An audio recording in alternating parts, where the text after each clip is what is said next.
Healthy Lifestyle. I'm Lorianne Casdia. Our goal here at Healthy Lifestyle is to inspire, educate, and empower you to fulfill a healthy, emotional, spiritual, and physical life so you can feel empowered to live the life you have always wanted and dreamed. Well, I hope you are having a wonderful day. It has been incredible weather lately here, and I'm really enjoying it, and I think it's really good for us to get some vitamin D so we can carry our way into the next season. Last weekend, I spent my weekend putting away my outdoor furniture, which always makes me so sad. But then it makes me happy because I know two of my favorite holidays are coming up. And speaking of which, we have on today with us Dr. Youssef Hassoun. He is the medical director of South Oaks Hospital and is going to speak to us about mental health, especially going into the holiday season and also relative to the environment we're dealing with these days. He has 202 inpatient beds in the hospital, and they provide services for children, adolescents, and adults ranging from inpatient, outpatient, substance use disorders, as well as specialized programs for schools. He is an assistant professor of psychiatry at the Zucker School of Medicine and director of medical students and ACP students education program. And his focus has been on enhancing quality of care in behavioral health, disaster psychiatry, oh, he must be really busy right now, and utilizing technology to enhance access to care. So I want you all to welcome Dr. Hassoun onto our show. Welcome, welcome. Thank you very much. Thank you very much for your welcoming remark. Oh, no worries. Everyone. No worries. So lots to talk about, short amount of time. So I want to just jump right in. So let's go over what services South Oak Hospital has been offering to help people, especially related to COVID. Are you seeing a lot of COVID anxiety and any PTSD as we approach, potentially a second wave? Absolutely. We have seen a change early on when the COVID first hit. We saw a decrease in the number of cases coming to psychiatric hospitals. But as the medical encounter became more and more under control, we started seeing the aftermath when it comes to behavioral health and the increased anxiety among patients as well as families. And also we saw the aftermath of the lack of follow-up with care for a period of time, where folks needed to be seen more frequently and sooner than they're scheduled. And a lot of times during uncertain events and uncertain times in our lives, the anxiety increases. And with the uncertainty that we have with COVID and what's going to happen, are we going to have a second surge? That creates an additional anxiety and worry among folks. Nobody wants to be in the dark as far as what's going to happen next, especially if it's related to their health and their well-being and the well-being of their families and loved ones. Yeah, absolutely. And we're going into the holiday season, Thanksgiving being my absolute favorite because I get surrounded by family and friends. We get to celebrate each other and enjoy and be thoughtful and remind each other how we feel about each other, what we mean to each other, kind of refocus on the good things, as well as the Christmas and Hanukkah season going into New Year's. So we have a lot of focus here with family and friends, and yet we're getting all kinds of different messages. We get mixed messages on a daily basis. And I see in speaking to people, that's creating a whole lot of anxiety. It's like today we can do 10 people, tomorrow we can do 50 people, but then we see groups of people together celebrating things because they're allowed to, and apparently we can't. So I know a lot of us like to follow the rules that are put out in front of us, and it's very anxious filled because we have elders in our family that we want to protect and take care of, but we also want to spend time with them because we don't know how long we're going to be able to celebrate these holidays with them. So how do you deal with that ricochet kind of seesawing that we're experiencing between news and the political area? How are you advising your patients? What are you seeing as far as that goes? That is an excellent question, and I wish I had 3 hours to try and answer every element of it. But it's a very important thing to recognize that there is an attempt to balance between the things that we like, the things that we enjoy, the things that we want to do, like connecting with families and seeing them, and their safety and our safety. And this is a difficult task to begin with. What we know is that this is going to be a different holiday season compared to previous holiday seasons. We have to take into consideration the trauma that people went through, the lack of ability to do things as normal. So for families who have consistently participated in these gatherings and holidays, they're going to probably not be able to do that the same way last year.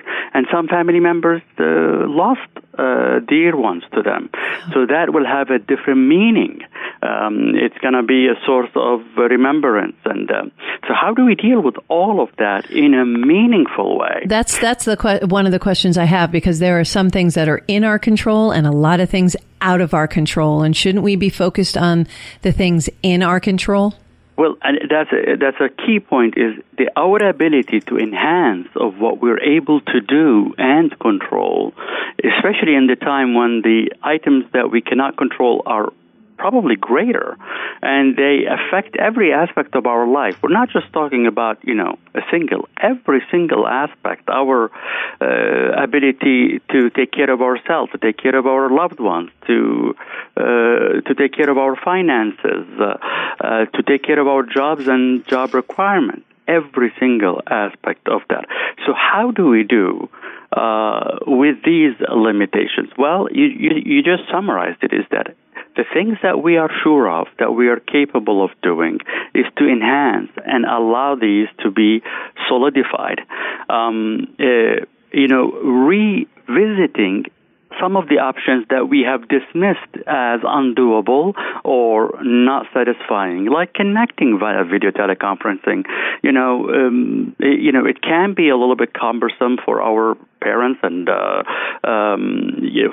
folks in our families who are not technologically, but if we offer them the resources and the ability to do that, and have an open mind into compromising and allowing some form of connection, which is better than lack of connection or taking unnecessary risks. The issue is that we simply don't know a lot. We don't know whether we're going to be jeopardizing somebody's health. So we might want to focus on preserving ours and their health. Yeah. That's true love when you do that. You sacrifice something that you really want to do, but you find alternatives. And I see, and I'm so encouraged by the creativity people have, so that they're able to get together and they're able to have that human contact. Because as you know, it's really important to have that connectivity. We all crave it. We need it as humans, I think. Do you have any anxiety reduction tips? Obviously, focusing on things that we're in control versus things that are out of our control. Just identifying that brings down anxiety, don't you think? Absolutely. And, we have to bring that to the conscious level. For example, I like music. I would make an effort to have some quality time between me and my music collection and enjoy that music for a period of time that is now designated. This is not serving as a soothing technique, but it's more preparing me for what's going to happen later on. It's going to put me at a better place and able to deal with the uncertain. Enjoying that walk that now you probably have to do on your own, rather with others if you've done it before, and making an effort to make it more consistent and put it on the schedule rather than whenever I have time. Ooh, forming habits. We talk about that here all the time. 21 days to create a habit, 90 days to create a new lifestyle. So if you create that walking habit every day and formalize it, and I always tell my clients, put it on your schedule and make that a non-negotiable, make it non-movable. When it's on our schedule, we don't schedule other things for it because we're like, oop, we got to walk here. So if it's walking or exercising, doing something for yourself, like you had said, listening to music or meditation, do you recommend those kind of things? Absolutely. Being mindful about the things that are meaningful to you and that are important to you, and bringing them to the surface rather than having a casual encounter every now and then when you see a loved one's picture. All of these things remind you of the essence of who we are. We are social beings. We are social creatures that crave connections, and those connections can still exist. Some people complain to me about boredom. There's not much to do. How many times should I call my mom? How many times should I? Well, why don't you call folks that you haven't spoken to in 7 and 8 years? Sure. These are, they're down in Florida, but they're a phone call away. These are all different things that you can,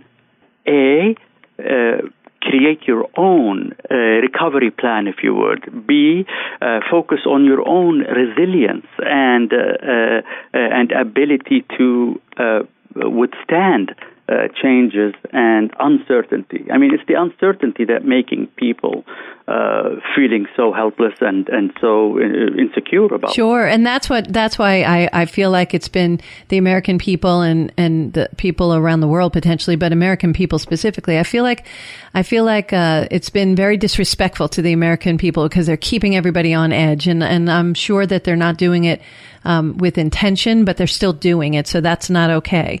What are some of the symptoms of depressions that adults should be aware of? Because I do see people with some of these symptoms, and it would be good to explain it so other people can notice it. Because even a phone call to someone maybe other than your mom or dad, which is always important, I really highly recommend that you do that. But connecting, like you said, Doc, to other people, you never know how you'll lift their day up and how you positively impact them by doing that.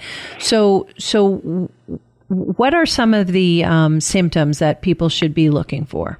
So when we're talking about symptoms, it's important to differentiate what are the clinical symptoms and what is demoralization. So, seeing something bad on the news causes us all to be demoralized. Well, then just shut it off. Exactly. However, not taking initiative on a daily basis to do something when you have to, that, a lot of things depend on it, that's problematic. That's a sign that things are not right. Right. When you're stopped enjoying doing something, that you enjoy, that piece of music that you listen to every time, now you start feeling that these things don't bring you the same feeling that you did. Right, okay. Sleeping excessively, sleeping less, waking up earlier, taking you longer to sleep, finding out yourself that you're not able to sleep because you can't shut the thoughts off. Any change that impairs your ability to do the things that you have been used to doing without significant effort should be a red flag for us to see, well, maybe I should check with someone. Maybe I should talk to someone about this and find out what's going on. And what are the signs of anxiety? Is it similar to depression? Well, one of the interesting things about anxiety and depression is that there are some shared symptoms. We tell people excessive worry. And then, someone will respond, well, we all worry. We don't know what's going to happen. No, we're talking about the excessive one. When you worry about things, that normally you don't worry about. Oh, my son is late. They should have been here at 5 o'clock. It's 5:02, and they're not here. Something must have happened. So going to those extreme conclusions is a reflection of emergence of excessive worry and unrealistic concern and not reality-based. And that's basically how you would gauge your anxiety, right? And see if you see if you would require psychiatric help or some kind of help or assistance, right? And reaching out is really important. No one's alone here. We're all available. What are some of the tools and the resources you have at South Oaks Hospital that will help people when they're feeling like this? What should they reach out to?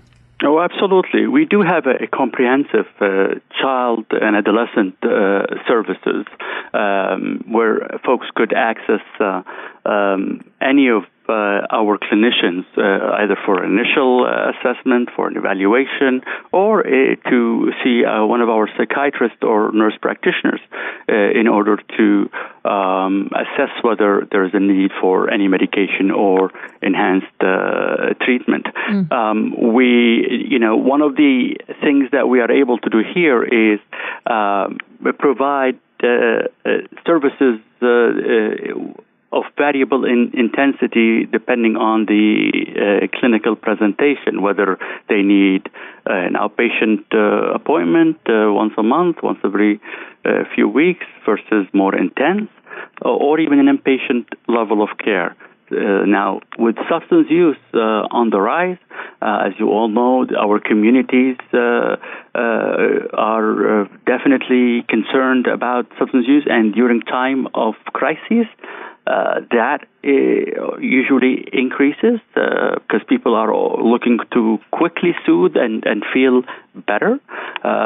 So the ability to have that addressed and treated in a structured clinical setting can be very helpful to a lot of individuals. And some of who suffer from both can also get the treatment for both psychiatric mental health as well as substance use.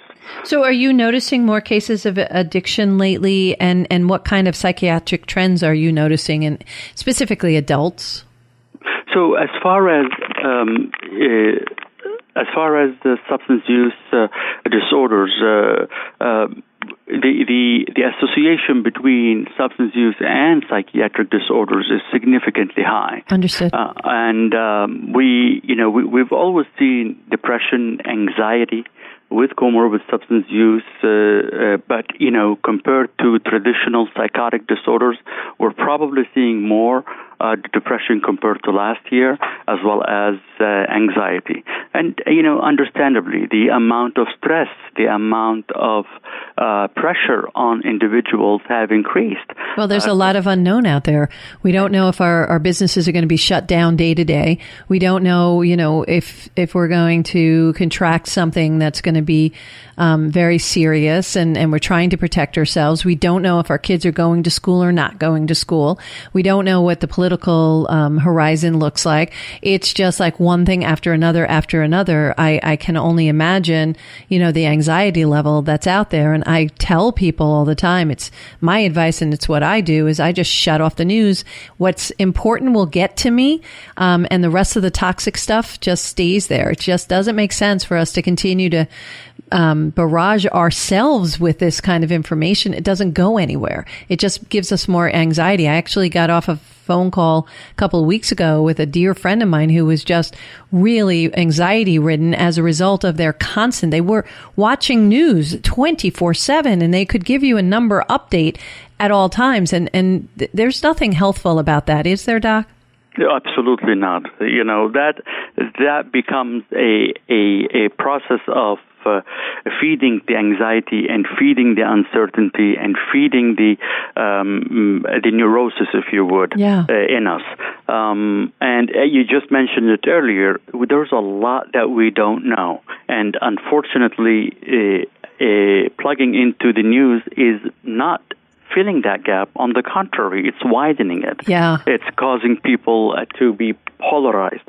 I think it's very important to remind folks over and over again at any encounter, at any point, how much unites us and allows us to be together.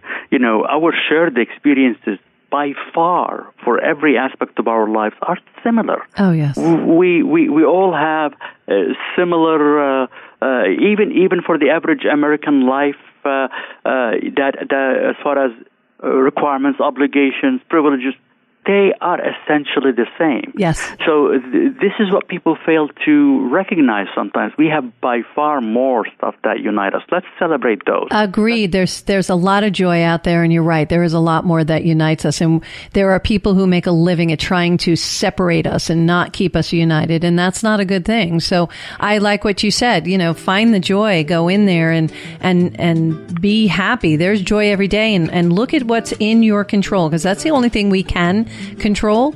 And things out of our control, we kind of have to let it go. And the people who have the control will deal with it. Right, Doc? Absolutely. Thank you so much for being on. I really appreciate it. Your information is so, so helpful and so sage, and we really appreciate you having on. Hopefully you'll come back to see us. In the meantime, you are listening to Healthy Lifestyle with Lori-Ann. We're going to take a brief break, and we will be back in a few seconds. See you then.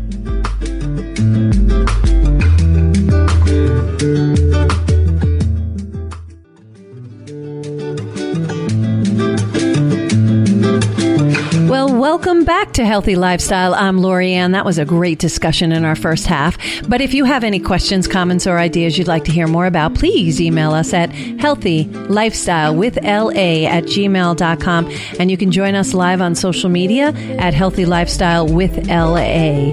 That's for Lori-Ann. That's right. Somebody asked me that recently, and I was like, yes, you got it. So we love the fact that we're live streaming. But on the second half today, we have Dr. David Rivadeneira.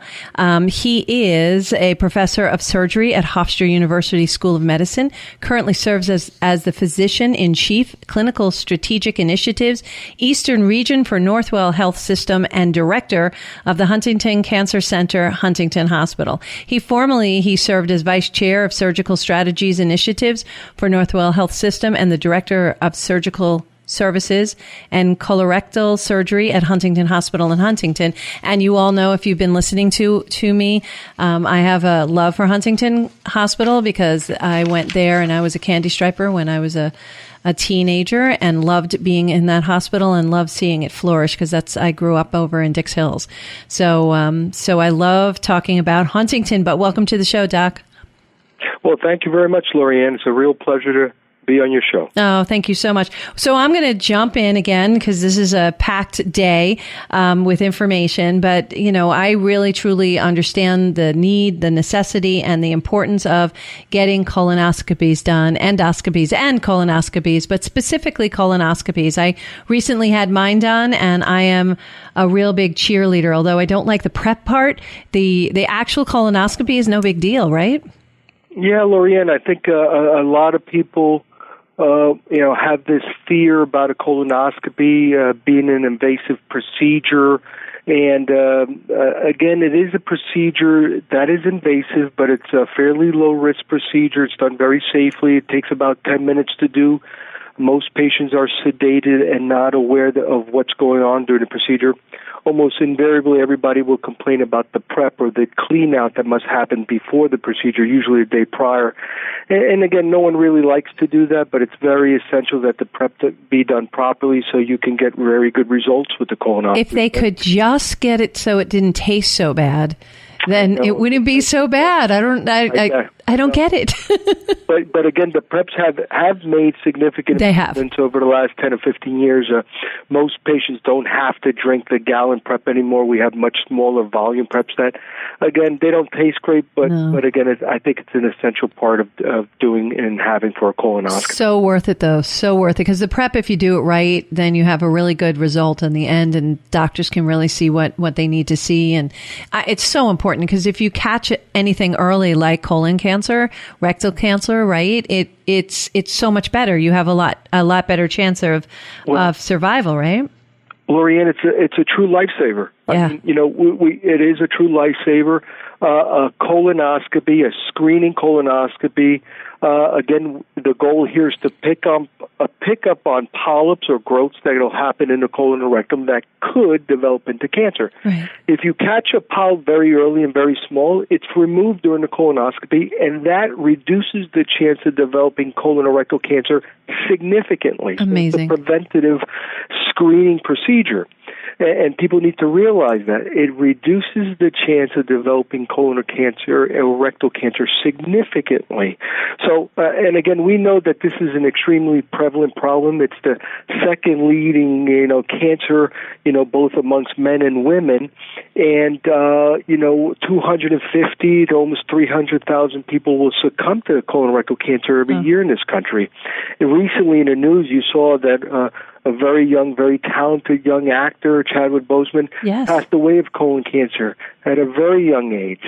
And it's been troubling that we've been seeing some increase in younger patients, and this has us extremely worried, and that's why the recommendations have really recently changed for the age to drop down to 45 for screening colonoscopy. So it used to be 50. Yeah. Now the societies are recommending the age of 45 for patients who obviously have no symptoms, because, again, that wouldn't be screening. That's done for symptoms.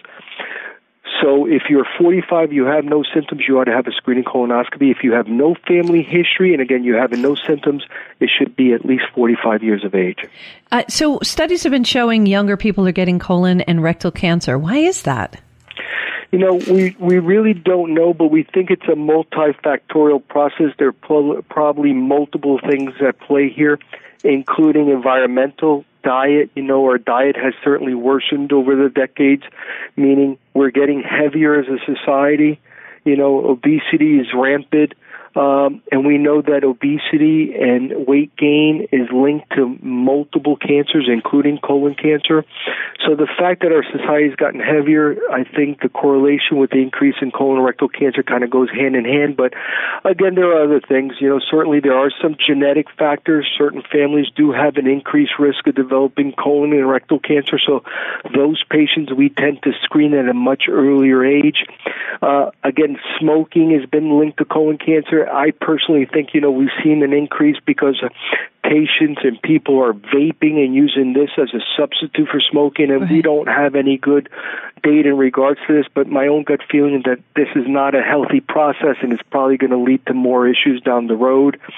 No doubt diets that are high in fat and low in fiber are carcinogenic. High red meat consumption or processed meats certainly increase the risk of colorectal cancer. And if you have any issues like inflammatory bowel disease, such as Crohn's disease or ulcerative colitis, these increase the risk of developing colon cancer and rectal cancer significantly. Gotcha. Yeah. So what are the symptoms? What are the symptoms of colorectal cancer?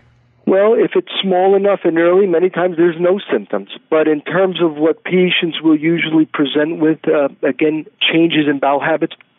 Your bowel habits are pretty much regular on a regular basis. People tend to go at a certain time of the day or a certain time of the week, every certain amount of days. Mm-hmm. If you notice a significant change in that timing, in the shape or caliber of the stools, if you see any blood whatsoever in the toilet bowl or in the commode, these are concerning signs. Abdominal pain that's not attributed to anything.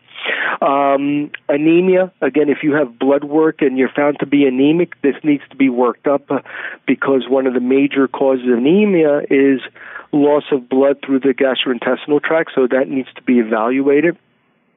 Any pain with bowel movements, you really shouldn't have any pain experiencing those type of symptoms. These are all symptoms that everybody should really reach out to their physicians and be evaluated properly. Understood. And I noticed that colitis and Crohn's, that seems to be on the rise as well. And do you attribute that as well to dietary, genetic, environmental factors? Yes, absolutely. We've seen an increase in a whole sorts of GI issues, including Crohn's disease, ulcerative colitis, diverticulitis, which is again a benign inflammation of the colon, but again we see a lot of patients develop this at younger ages.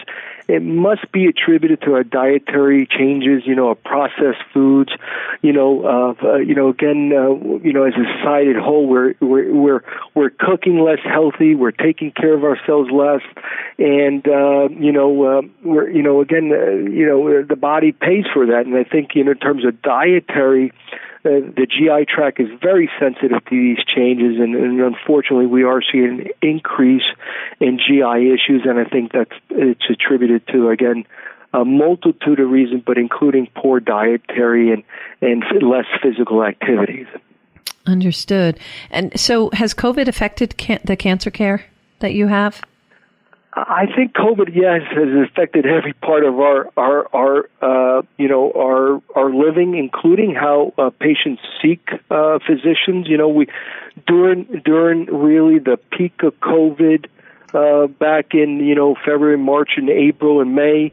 We saw people really delay their care. They were at home suffering with symptoms and issues, and again, they delayed seeking care. So we unfortunately did see some patients suffer, some major issues because of delayed care. I think certainly in our area here in Long Island, we've seen a significant improvement over the last several months, and people are coming back to the offices. They're coming back for their regular screening procedures.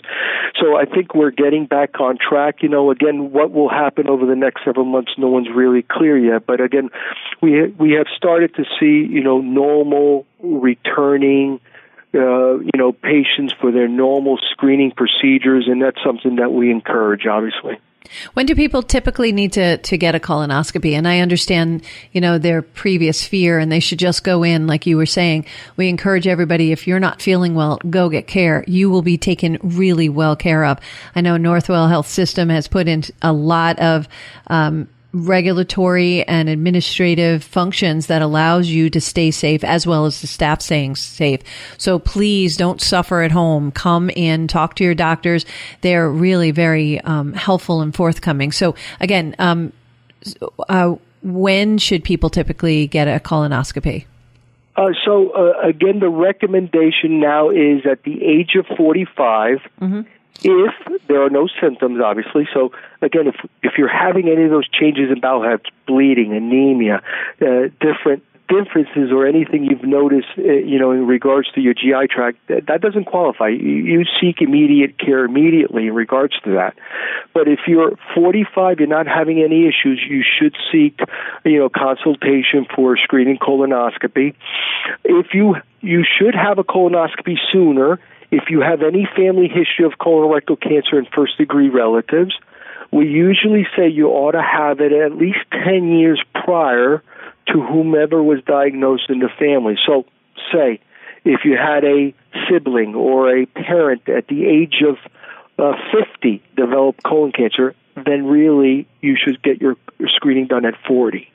Those are the recommendations. Gotcha. And again, if you have any inflammatory bowel disease, if you suffer from Crohn's disease, ulcerative colitis, you need to be on a more frequent, scheduled, in terms of colonoscopy. Yeah, tell me about it. I've been getting colonoscopies since my late 30s because I have colitis. And so, I used to have to get it every 3 months. And then it got weaned off to 6. It got weaned off to a year. And now I just found out that I can wait 5 more years. So I'm real excited about that. And again, the importance of that, that's just as important as getting mammograms as far as I'm concerned. So get it both done. I have a question for you. Are there any studies that point to the fact that stress impacts or contributes to GI issues like this? I think there are several studies that suggest stress on the body in whole, as we know, is not a good thing. It affects your immunological defense system. We know that from multiple studies, high levels of cortisol, which is, that flight and fight type of scenario, when sustained for long periods of time, drive down the immune system, you're more prone to infections and I think more prone to cancers in general. Again, how we can reduce that, I think, again, there are multitudes of ways of doing that, and, meditation and healthy activities, and again, healthy living and the way we go about our daily routines. But yes, stress in itself, and of course we're under these extremely stressful times right now with everything going on, including, the pandemic. But people need to know that, again, they need to seek their healthcare providers. They need to come in for their screening modalities, be that for breast cancer or for colon cancer. We're still here. We're still taking care of patients. And again, as a health industry and a health institution, Northwell, again, has implemented so many safety checks to keep people and patients safe. Yes. It's important to know that that, again, you can be taken care of properly without incurring any significant risk in terms of COVID or what's going on. Oh my gosh, what I just went through was so literally painless, and it was just I just felt well taken care of all the way through, and they really had functions and systems in place to keep us separated, and it was just amazing, and everybody looked and we can all feel very, very safe. So just to switch gears for a second, you were just named a master surgeon by the Surgical Review Corporation. That is huge. What advances have you seen in cancer surgery? Significant improvements in terms of cancer surgery, significant improvements in surgery in general. You know, the way surgery has gone over the last 10, 15, 20 years is everything is headed towards the less invasive, minimally invasive route. So we've gone from laparoscopic to robotic to implementing a very minimally invasive type of procedures to remove cancers in patients.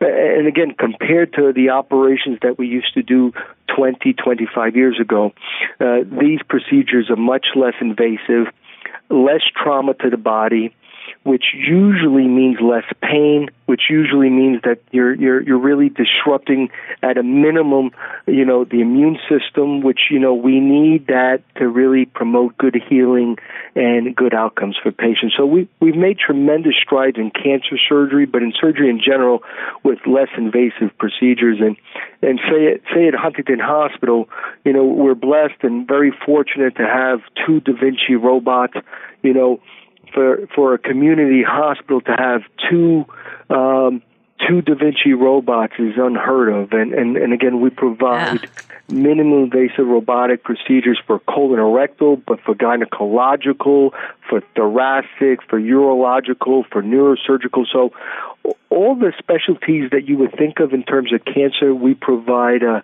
minimally invasive approach to dealing with those cancers and those types of patients. Yeah, super state-of-the-art is what I'm seeing and hearing.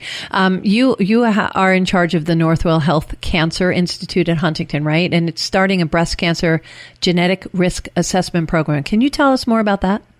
Well, we know that unfortunately, there are a subset of patients and families that are at increased risk of developing certain types of cancers.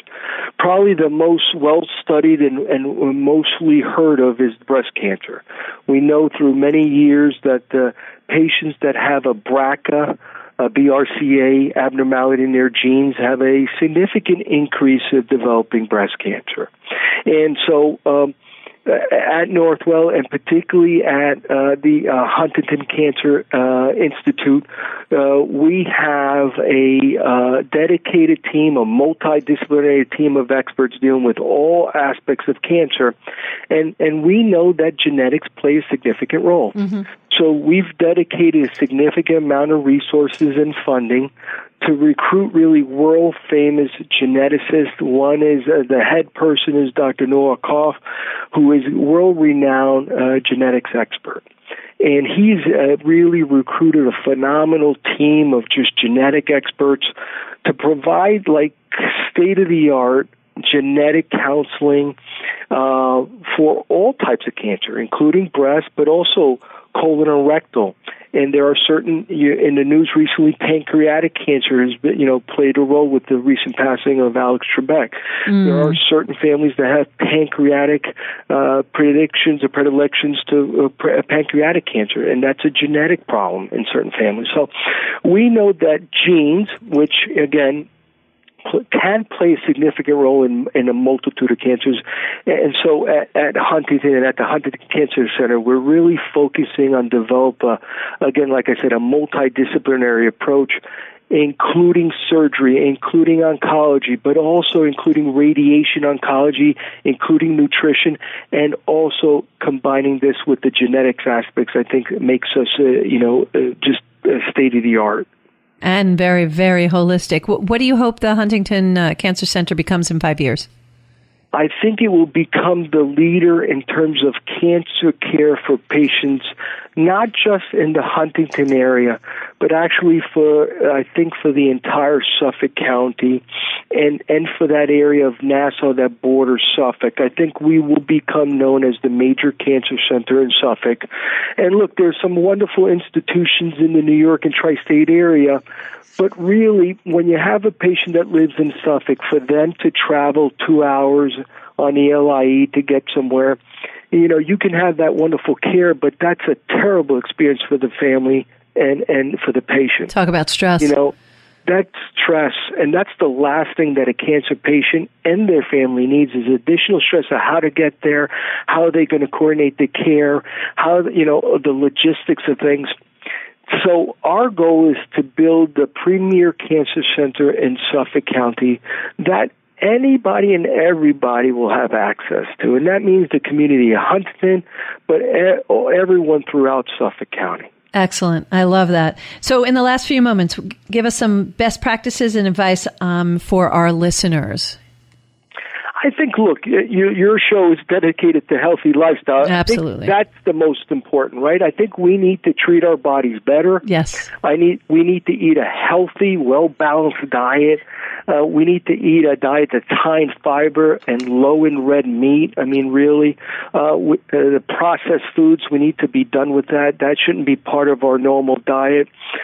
We need to keep our weight in check. We need to be active physically. We need to exercise. And again, this notion of, you got to run for an hour a day, I don't know. I like the fact that just walking, if you do, just staying active and just getting the body in motion and doing all of that. And I think combined with the holistic aspects of meditation and being present, I think this reduces significant the stress and cortisol level in the body. I think that has significant improvements.